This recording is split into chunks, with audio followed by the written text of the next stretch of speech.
ED, CBI, SFIO income tax के लगातार red करती रह केंद्र सरकार और राज्य सरकार, उनके मुखिया का भ्रष्टाचार से कोई विरोध नहीं है। नॉन बाहुबली रहे, आपके नाम में नहीं है। धनंजय सिंह जी नॉन बाहुबली।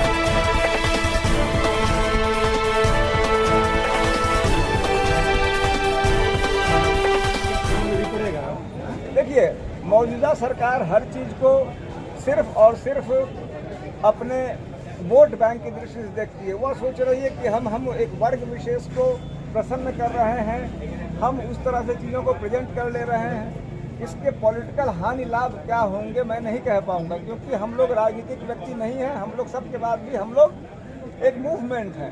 हम देश की अच्छाई के लिए, समाज की अच्छाई के लिए काम कर रहे हैं। हो सकता है आपको लगता हो कि आप लोगों को डिवाइड एंड रूल करके जीत जाएं, नहीं जीतें, वो तो ईश्वर मालिक है। लेकिन हमें विश्वास है कि बहुत जल्दी इनकी सच्चाइयाँ लोगों के सामने आएंगी और जैसे कोई धड़ाम से गिरता है उस प्रकार से मौजूदा पार्टी जो है उसकी हकीकत जब और लोगों के सामने आएगी तो जान जाएंगे कि कितनी ज़्यादा खतरनाक स्थिति में ये सरकार काम कर रही है और जनता के लिए कितना ही खतरनाक इनका राज है। 61 लोगों के खिलाफ माफिया की सूची जारी की। आपके खुद वाराणसी मंडल में कम से कम 8-9 ऐसे नाम हैं।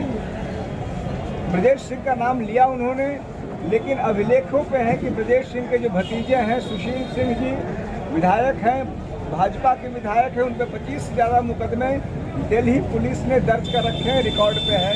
वो आपकी सूची में नहीं है।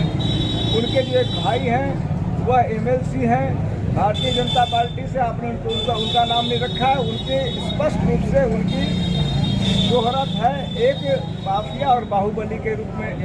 आपने सुशील सिंह बेलवा का नाम नहीं रखा है। आपने ब्रजेश सिंह के जो विपक्षी जिनके कारण ये सारा प्रकरण शुरू हुआ वह नहीं रखा है। चुनिंदा लोगों का आपने एक तरफ मुख्तार ही नहीं, मुख्तार की पत्नी अतीक की हत्या, ये तो राज्य पोषित हत्या कराई। अतीक की स्टेट स्पॉन्सर्ड हत्या अतीक की हुई। किसी भी स्थिति में वह हत्या नहीं हो सकती थी यदि राज्य नहीं चाहती। मैं उसको आगे बढ़ के कहूँगा, राज्य ने सीधे सीधे बढ़ चढ़ के अपने अफसरों के माध्यम से, अपने चुनिंदा अफसरों के माध्यम से, एसटीएफ के, पुलिस के माध्यम से अतीक की हत्या कराई। अतीक अच्छा बुरा व्यक्ति थे, वह संदर्भ नहीं है। संदर्भ यह है कि क्या राज्य को किसी व्यक्ति को अपनी हिरासत में लेकर हत्या कराने का अधिकार है, और यदि ऐसा कराया गया तो क्या इससे जघन्य कोई अपराध संभव है?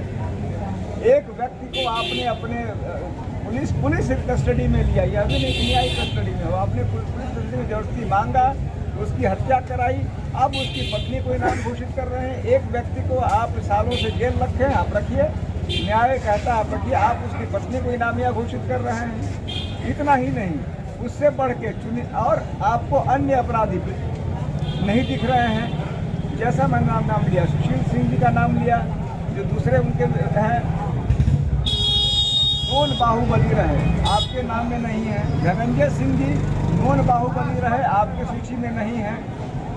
हर वह व्यक्ति जो आपके साथ संबद्ध है या आपके साथ है वह आपकी सूची में नहीं है। मतलब स्पष्ट है कि आपका माफिया से मतलब नहीं है, आपका मतलब है कि सब मेरे खेमे में रहे।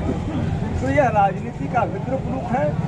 जाति और धर्म के आधार पे, केवल वोट बैंक के आधार पे आप कार्रवाई कर रहे हैं। उसी से जुड़ा ये यहाँ का प्रश्न, आपके यहाँ एक छात्र नेता की हत्या हो जाती है, छात्र नेता की जघन्यतम हत्या होती है, कोई बुलडोजर नहीं चलता है, सारे के सारे अपराधियों को आप प्रश्रय देते हैं, आप अवसर देते हैं उनको पुलिस में हाजिर होने का, न्यायिक हिरासत में आने का।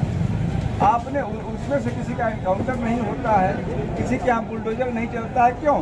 क्योंकि वह आपके समर्थक हैं या आपसे समर्थित हैं, और कथित रूप से जो मृतक है वो आपके विपक्षी दल का है। इस प्रकार का मैं कहूँगा स्पष्ट रूप से राजनीति से प्रेरित पुलिस या दुरुपयोग इस समय चल रहा है। वही स्थिति कुछ दिन पहले आपके यहाँ बलिया में हुई, जो गुप्ता वाली हत्या हुई, मौत हुई, हम तो उसको हत्या ही मानते हैं। आपने आज तक उसमें कोई ठोस कार्रवाई नहीं की, न तो कहीं बुलडोजर चला। अभी वो बाहर ही है, मेरी समझ में गैंगस्टर आपने केवल खाना पूर्ति के लिए लगा दिया। अधिकार सेना, ये जो यादव की हत्या हुई छात्र नेता की, उसमें जो नहीं कार्रवाई हो रही है, पुलिस जानबूझ के नहीं कर रही है, उसको राजनीति से प्रेरित मानती है और स्पष्ट रूप से मानती है कि जानबूझ के यह उनका जो दोहरा चरित्र है कार्रवाई को लेकर उसका उदाहरण है। उसी प्रकार से गुप्ता जी वाली जो मौत हुई, हत्या हुई, उस मामले में भी जिस प्रकार अब तक पुलिस ने कार्रवाई किया है, प्रशासन ने कार्रवाई किया है, उसको भी स्पष्ट रूप से मानती है कि वो पुनः सत्ता के मौजूदा सरकार के दोहरे चरित्र को, अपराध, माफिया आदि के प्रति उसके दोहरे चरित्र को दर्शाता है। इसकी हम निंदा करते हैं और इस प्रकार के जितने भी दोहरे आचरण हो रहे हैं उनके खिलाफ हमारी पार्टी लगातार लगी हुई है। हमने अपने स्तर से इस संबंध में सुप्रीम कोर्ट में अतीक की हत्या के मामले में हमने वहाँ याचिका दायर की है, लेटर पिटीशन दायर किया है। उसके पुत्र की जो हत्या हुई पुलिस कस्टडी में, जो इनकाउंटर हुआ कथित रूप से, उसके संबंध में मानवाधिकार आयोग को हमने शिकायत भेजी है। हम कहीं से भी इन लोगों के समर्थक, अधिकार सेना इनके समर्थक में नहीं है, क्योंकि सब जानते हैं कि ये जघन्य अपराधी हैं। लेकिन राज्य पोषित हत्या, राज्य द्वारा हत्या, एक किसी पार्टी से पैसे लेके, इस बात की भारी चर्चा है कि एसटीएफ के लोग पैसे लेके इस तरह की हत्या करवा रहे हैं, पुलिस के लोग पैसे लेके हत्या करा रहे हैं, कुछ गिरोहों के साथ मिले हुए हैं। तो जो गिरोहबंदी जो पहले